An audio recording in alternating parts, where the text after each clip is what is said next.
Welcome back to the channel. So, if you can see in the title, Apple CarPlay on an E34. Why am I doing this? Well, most likely my own convenience, really, because I've been driving more vehicles that are more newer, and they all have Apple CarPlay and bigger screens, and it's just a convenience. I do enjoy seeing the bigger Google Map and able to control my phone through the actual CarPlay, and it's just convenience, really. And I know some of you might feel like, oh, this might kill the aesthetic of the car, the look, the classic look. Like, I've been there. I've been the same, because I keep this car as best as possible as classic. But there are moments that I like having fancy stuff sometimes, you know. And this is my daily car, and I like having convenience to myself. So this is why I'm doing it. And again, I know that this might kill the aesthetic of the car, or the classic look, but let me demonstrate something. For example, this is my phone for work, and because it's not magnetic, so it's not touching right now, but my actual phone is magnetic. But the sample here is, this is what I look all the time. So this is the main reason why I'm doing it, because I know we all look at it and it's convenience and the look whatsoever, but this is what I look every single time I get in the car, put it in there, and good to go. And you can see my radius down there also. But why not integrate something that it will be convenient for myself, and I will make it look as professional as possible and make it look nice. It's gonna go right here somewhere. So that's kind of the idea of what we're trying to do. But this is the perfect sample why I'm doing this, because if this is what I'm seeing all the time, then yeah, why not do it? So let me put you back in here again. But it's for my own convenience. You don't have to do it, really. This is more for me. But I know there's some other out there that being wanted to do this, and they're either scared because they think they're gonna ruin the car whatsoever. And I'm gonna tell you right now, the way I'm gonna do it is gonna keep the car safe. You're not gonna ruin it. It is reversible, so if you don't like it, then you can just scrap it off. But yeah, before we go through everything, it is not a sponsor, so I bought this Apple CarPlay with my own money. So it's my own personal opinion. If I like it or not, then I will let you know. But I've been looking at a lot of reviews about it, and this is the main reason why I picked it up. So let's go to the kitchen and open it. So here's the box. Let's unpack it.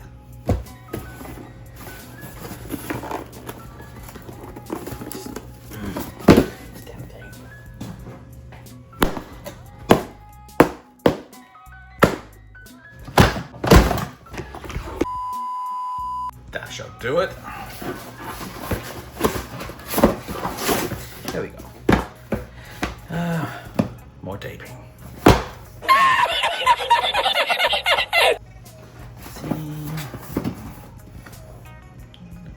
Here. Perfect.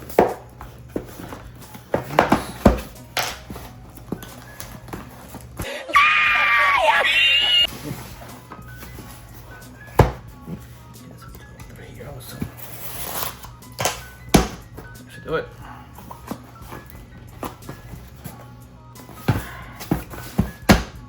This box.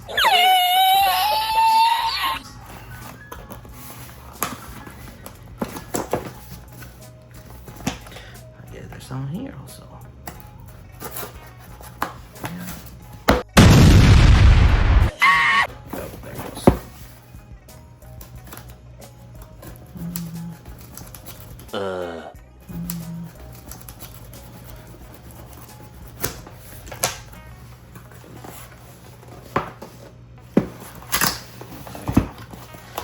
Now that it's open, let's see it together. So, here we are.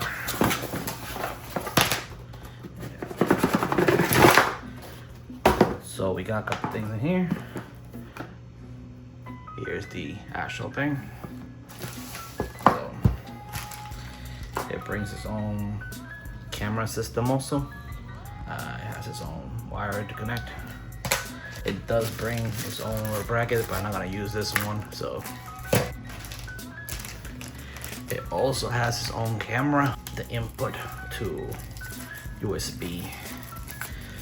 But yeah, let's just open this guy up.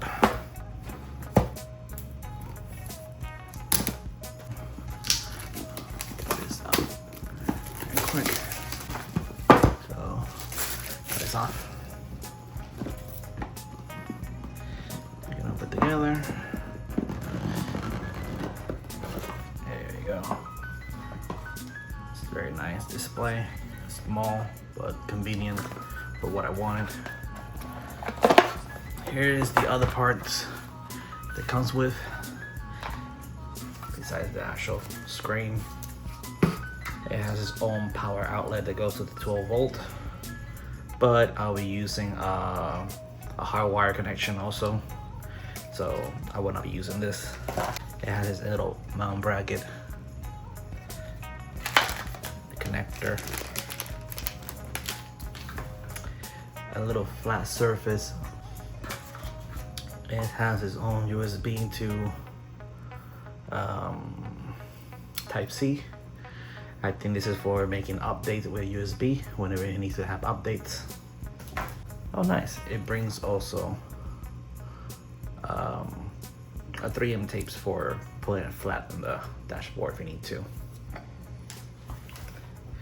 Then the star of the show, it has its own big magnetic in the back. Here it is.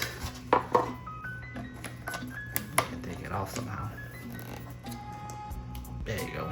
So this is very strong. So I got a plan how to do this, which I will show you in the car once we get there. But yeah, it's pretty strong magnet, so that's very nice.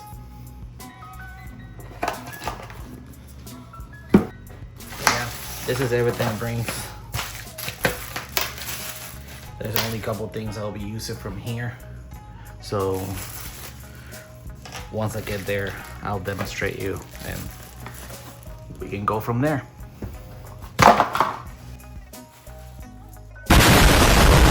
Now that we're back again, let me just grab the device now. So here's the device. So let me see if I can somehow make it look what I'm trying to do and show the camera. Then I need to bend this more. There you go. To be more in my angle. As you can see, this is where it's going to be standing at. Right now nothing's holding it, it's just standing there with the bracket. But right now that's how it's going to look like. This is my actual view. So if you can see, it does not interfere in my view. It's right there, doesn't bother me. And the good thing about this thing also is that it's a dual Bluetooth. So basically it connects to the actual screen, but also connects to any other secondary Bluetooth device. So I do have my classic radio. I have this guy right here, which is a 5.0 Bluetooth connector cassette. This is what I use to listen to music, and it sounds literally like perfect, clean. So I still can keep the classic look and use it as it is, but with the convenience of having a screen here also, where I can just change the music from there, or I can have a big nice screen for Google Maps when I'm traveling around. So that's kind of the main reason why I'm doing this. So yeah, that's the main reason why I'm doing this. It's just for my own convenience, and I'm gonna make it look as most professional as possible. So let's start dismounting things around and taking things off, and let's work with this thing. Let's start with this piece first. You see little small screwdrivers right there. There you go. 1, 2. I think there's only 2 of them from my understanding. So just use a very small screwdriver and then remove those 2 bolts very quick. Remove those 2 bolts out of there. It should come out very easy, as you can see. So the idea is we're gonna try to fish net the the power supply through here somehow. So now that this is off, let's take these guys. We had to remove these pieces off, so remove the bolts from there, and then there's one more bolt in this corner right there, and then we can take this piece off. With a little flat screwdriver, you can go up here and pry this thing off carefully. There you go. Just be careful with it. And you can see now you have more leverage to remove that piece of wood. And now that that piece is gone, you should be able to go here in this corner. Or, yeah. Anyhow, here's one bolt. Here's the other one, right here. And there's another one down here. So your screwdrivers, again, remove that guy from there, and then you're good to go. After you remove those, there should be two more down here. There's one of them. And there's another one on this side also, right here. So remove those two also. And I just remember now that you had to remove that piece from the radio because you had to remove this one and that one also. Take those two. Then once you remove those two bolts that I show you, then this whole thing come out. And we can go to the next step again. Yeah. Now you're gonna use your 10mm socket and remove 1, 2, and 3 bolts. So this whole thing will come out. And there's a 4th one down here also. Just pay attention to that. Here it is. So yeah, after that one, there's one more down here. And now welcome to the void of cables. So there's another bolt right here. I don't think we need to remove it, but I'm still gonna remove it. Oh, never mind. I guess you were off this time. Well, that will take this thing off. So if I can take it off. There you go. See? I'm just trying to make space so I can get down here and see where I want to scope that cable from. So let me see first what I'm gonna do, and that will tell you how am I gonna scope it to the actual fuse box. And also this is the same process to do this little guy for your control fan. This is that thing that burns everything down. Yeah, that thing. So this is the Hardwire kit. This is what we're trying to go through there. Scope it down all the way to the fuse box, so we can connect it to this little guy here and find which one we can work with. So we're gonna try to remove this out to see if we can find any space we can scoop it in, or I can do it the old way, like I did battery retrofit and put it through this hole down here that's hidden.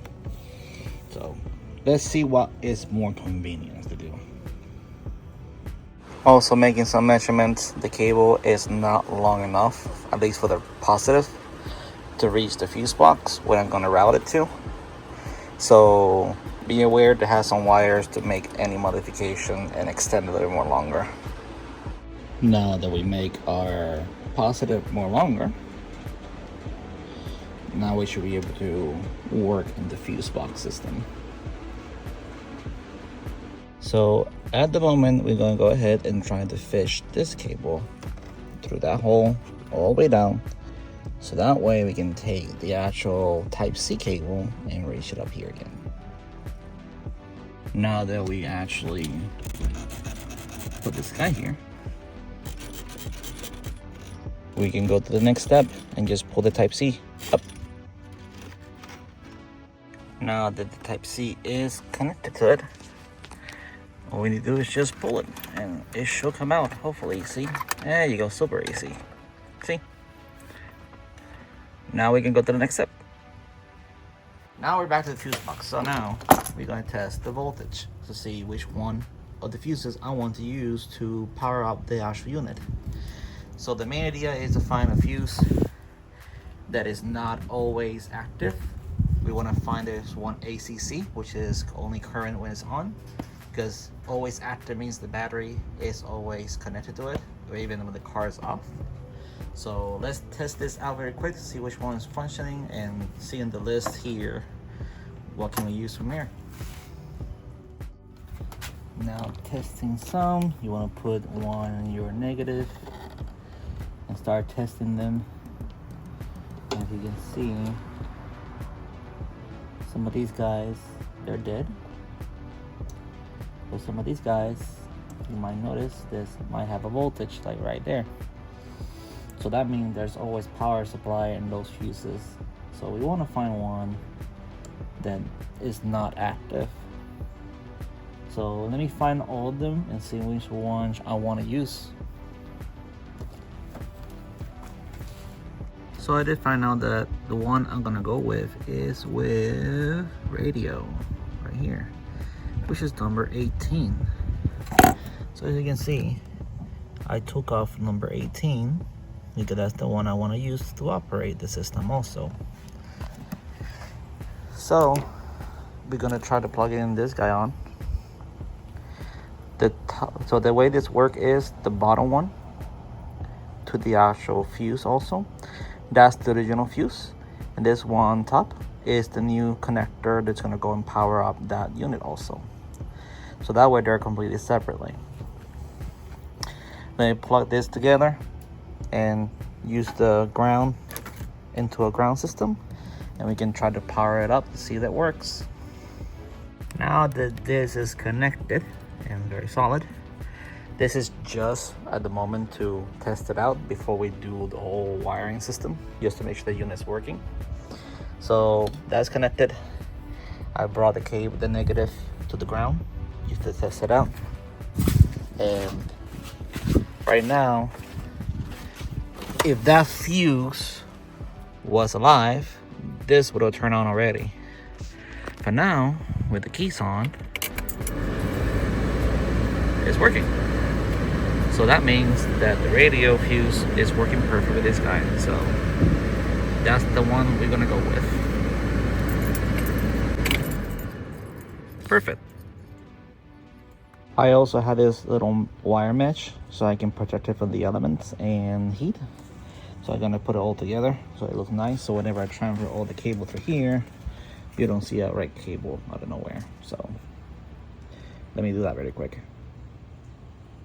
Many hours later. I'm gonna tell you right now, this was a freaking pain in the ass to do, but it's done. So let's go to the next step and put it through the little hole that's down there. So when I did the battery conversion in my car, because my battery used to be in the front, I had to put it in the back now, in the back seat. There's a hole in here. If I look closely, there it is. This is the battery cable. And right there is the hole. Right here is the hole. There it is. I'm gonna transfer, there it is. I'm gonna transfer the cables through there, and it's gonna come on the front of the engine bay. I'll be right back. So now that that is going through there, let me show you where it's coming from. And there they are. You can see the little cables coming out from that hole. So go here, grab it. Hopefully you can see the cable. But that's what that hole is leading to. So now I'm gonna go ahead and route it here and connect it here. And as you can see, there's the cable where it's coming from. Back behind one of the harness cables. There, behind all this stuff. Put it right there. And then from here, if you lift this guy up and this guy up, you have a little notch hole right here. Just tuck it in there. Nice and tight. And put it back in. You can close this right there. And there you go. have your own cable connector. Okay, so now that everything is done here and all organized, now is to go down here and organize this mess here. So we had to find the negative cable and put it into a ground somewhere in here, and then organize everything, and everything's just reversed. You split it all together, and then we can go up here and work it out. Now that I have almost everything tucked up and I found the ground connection, which will be right there, then that little hole right here should do the job. So now is to really put everything together and good to go. Now that all the cables are hiding, we can put this back together now. So I'll be right back. 3 days later. Now that everything is all put back together, now is to remove this piece that I have previously here before, and then install it again and trying to adjust everything here with the cable so that way I can stabilize it and have it nice and steady. Alright, so now it's time to remove this piece out of here. I'm going to use a air blower just to heat up nicely and don't damage this plastic, and try to remove that out of it.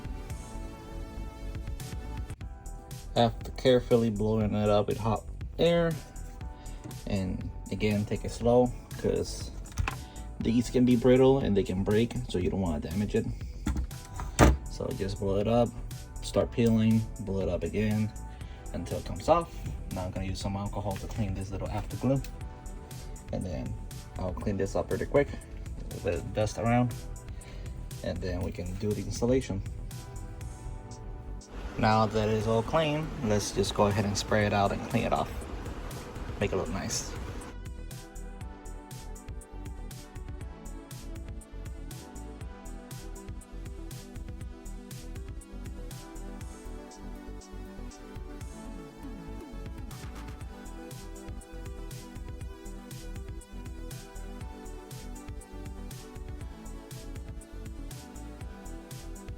Alright, so now that is all clean, let's just go ahead and install it, and then we can just do the final connections, and then we can just see how it goes.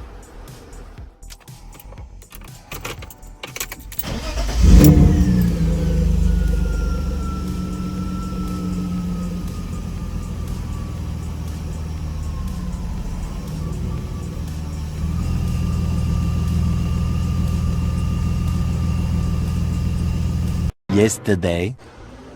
So as much as I hate touching anything that's original, I do have to do one little small modification and just make with this actual size right here, somewhere in here. Just drill it, make sure the cable fit in, and then drill it right here flat next to it, so that way the cable can go in and it's pretty nice hidden in there. That's the only modification I had to do, so it should not do any damage as the look than just having that little tiny hole. But that's the only thing that I'm not happy with, but it's the only way I can do it, make it fit, and I'm gonna make it look as best as possible. Moments later. And as you can see, you're barely gonna notice it. You can focus it. Very small invasive to make sure the cable doesn't get pinched in there. And on the other side, you can see a hole through because it's one of the ventilations, as you can see there. So nothing crazy. Nobody will ever notice it. And then in the under, more space, so that way the cable can actually fit in perfectly fine, and then it can hide under it. So let me just go ahead and test it out, and hoping that this will fix that problem. Again, if you're not looking to do this, just don't do it, but at least I can show you that it's just a little small invasive, but nothing crazy to damage the whole thing. 12 seconds later. And you can see, very minimal invasive, and it's fit perfect. So nobody will ever notice it once I put the bolt in. Just in case, no, this is not interfering with this. This is, you can see, is here and here. This is just a sign that your dashboard is actually warped because of the heat. But yeah, if it's perfect, so once I put this right here, it will be right there perfectly, so you can barely see the cable. And yeah, it's again very minimal invasive mod, and it will make it fit like perfect. So now we're done with the installation and everything. It is the next day already. I want to take this step a little more further so I can stabilize it more, because as you can see, it looks good where it is. It's already where I want it, and it is connected to zone magnet whatsoever, but I do want to take one more step further. Got these little brackets. They're like 90-degree brackets, and basically what they are, as you can see, it's a little piece of metal, but also it comes with a plastic. So what it does, you can just install it wherever you want to. And I believe these are like kitchen brackets. They'll check to cover the bolts whatsoever. And you put it together, there you go. You have a nice little cover, not visible. Because you're supposed to bolt this in with those screws, because it's going the edge of the cabinets. But I'm not using that for that. I'm gonna use it for something more different. I'm gonna use the 3M tape and put them right here and one right here. And I'm gonna go behind the actual screen and gonna go to both edges and start to stabilize it there. So that way, every time you touch the buttons, it doesn't move around. I had to bend them just a little bit, as you can see. And now it is sitting at the angle where they need to be at. That way I can go ahead, put the tape on, and then put the cover, and we should have something more stable in hand, if you can see here. So let's go and try this out really quick. Now that the tape and the cover has been put together, this is how it looks like now. Like, definitely much better. And the best part of it is holding it. It is better support. So it definitely looks so much better. So let me just go ahead and show you different angles.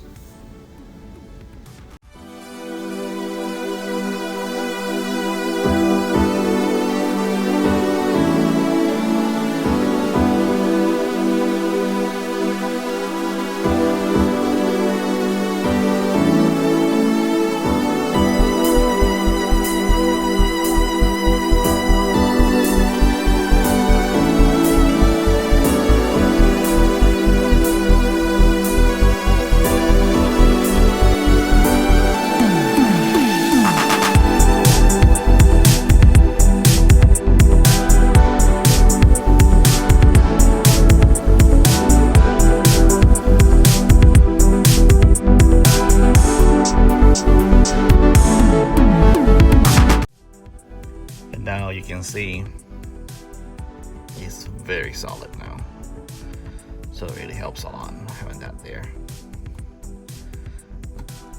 So let's go ahead and test that out.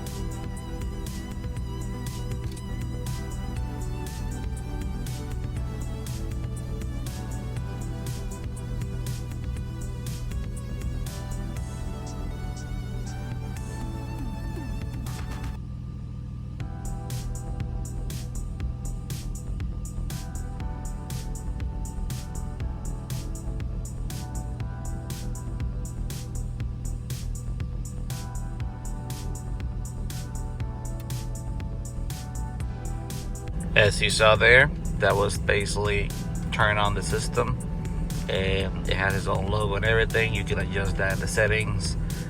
You can see it is a pretty fast system. It is 60 frames per second for Apple CarPlay, so it works perfectly great. So let me demonstrate you really quick a quick setup, so that way you know what you're doing, but I'm not gonna go in deep details. I'm just gonna go this pretty quick. So as you saw at the beginning, when you turn on the car, it is the logo. That's the first entry you saw. This is where you connect to Bluetooth the first time. You have the settings right here. As settings, you can do language and date. You can do Bluetooth, name and everything, clear the list. You got your display, you got your brightness, you got your wallpapers. You can change your logo right at the beginning, so you can pick any vehicle. Play settings also. You can have it as playing right side if you're in UK, or change this 60 frames per second. Change the volume of the media, navigation, and the phone. The audio input is basically Bluetooth or FM with the radio, or aux and the system with a speaker. This has its own speaker system, so but I'm using dual Bluetooth because I can use this for the screen, and I can use actually my cassette to actually use it as my secondary Bluetooth, because this is a Bluetooth system. It's a 5.0 connector, so I highly recommend this because I had this for years and it works great. For more details in this system, just go on YouTube and find more videos about this system. It is CarpodGo T3 model, so there's a lot of videos out there with more details about it, so go out there and search the same way I did. I'm just demonstrating very quick what I'm using, but again, it's pretty fast. Go through everything very quickly. You can search whatever route I want to go through. I can go to the settings right here. Open, there you go. You can change everything from here. Like, it's pretty quick. I can go through my text messages. I can go to music also. So if I hold it and this button right here, that activates Series also. So it's pretty nice. But yeah, if you go this way also, you have all three at the same time. Another thing I wanted to demonstrate is this is actually in my eye view, so you can see this is actually what I'm seeing. So you can see it's not interfering me. I can look down. It's just literally me looking at the car, and this is the actual view I'm looking at. Another thing that I do like about this car that I have here is this is ventilating at the back to it. So yes, all the units that any car I've ever tried, they all get hot, but I think this will be very convenient for this. It will be able to keep it cool down, doesn't overheat, and that will be great for it. So that's another nice feature about it. So yeah, so now that you're seeing this as daytime, let me demonstrate you what it looks like at nighttime.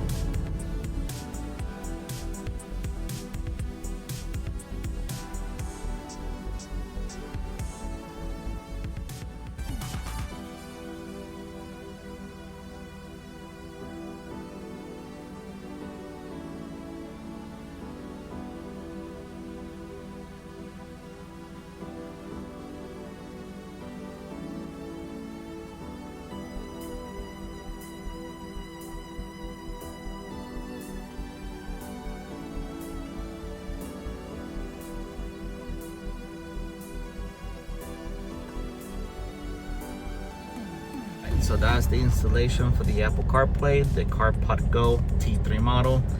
It is pretty fast. It's a 60 frame per second unit, so it is pretty fast. I try to make it look as professional as possible and try to integrate it to the car. I really enjoying it a lot, so go for it. I will say this was just a short preview of it, so do your own research and see if this is for you. I did this for a month to see if this was the one I want to go with, and honestly it's still one of the best options out there. Like everything I look for, this was the #1 option everywhere, and I just went with it and I'm super satisfied with it. So if you still like your classic look, then this might not be for you, but those who are looking for options to integrate into your car, then you see it is possible. This might be actually one of the first video out there for this vehicle, especially for the BMW E34. So you know it's out there now. And again, I'm enjoying it, so don't be afraid to go for it. Don't be afraid of changes if you want to go for it. It's your car, and again, it is reversible, so it doesn't really damage nothing in your car. You don't like it, take it out.